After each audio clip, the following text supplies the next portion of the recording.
Hello guys, today I'm going to show you how we can change the aroma level and the amount of the coffee in the DeLonghi Perfecta Evo. So in the first step we have to click on the My button.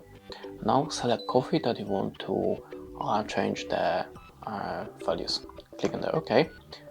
And as you can see there we have the program aroma, so you can set to your level, and after that if you click on the OK, your coffee gonna start, and you have to click on the OK button to stop when you decide that the amount of the coffee is enough.